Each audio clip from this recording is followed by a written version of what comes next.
মানে বহুত দুখৰ দিন। যোৱাকালিতো মোৰ বাবে একদম পূৰা বহুত দুখৰ দিন। মনত মানে বহুত মই দুখ পাইছোঁ। মোৰ ঘৰৰ বহুকেইজন সদস্য মই হেৰুৱাবলগীয়া হ'ল। মানে ইমান বহু গছ কাটি শেষ কৰি দিলে। মানুহে বহুতে চিঞৰ বাখৰ কৰি থাকে, আজি ইমান গৰম পৰিছে, ইমান বতৰ বেয়া হৈছে, ইমান ক্লাইমেট চেঞ্জ হৈছে। ক্লাইমেট চেঞ্জ হোৱাৰ প্ৰধান কাৰণেই হ'ল এইবোৰ। ক্লাইমেট চেঞ্জ হোৱাৰ প্ৰধান কাৰণ হ'ল গছ গছনি বনযজ্ঞ ধ্বংস কৰা। এই জীৱনত যদি এই গছ গছনিও নাথাকে, মানুহো নাথাকে।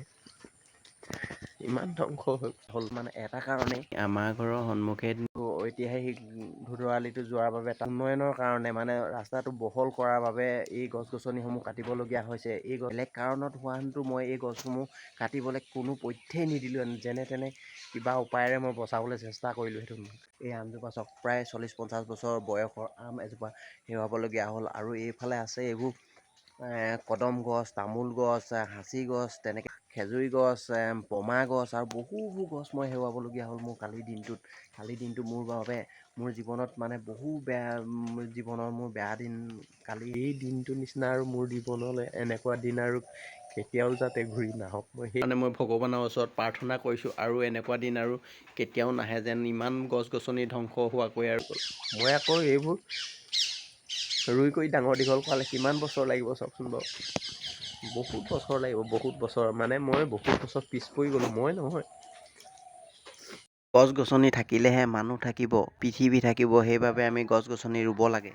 প্ৰত্যেক দিনে ৰুব নোৱাৰিলেও বছৰেকত এটা হ'লেও ৰুব লাগে। মানুহৰ জন্মদিন বা কিবা পাতিলে ভাল অকেজনত গছ গছনি ৰুব লাগে। সেইকাৰণে মই সদায় চবকে কৈ আহোঁ যে গছ গছনি ৰুব লাগে। গছ গছনি থাকিলেহে মানুহ থাকিব, জীৱ জন্তু থাকিব।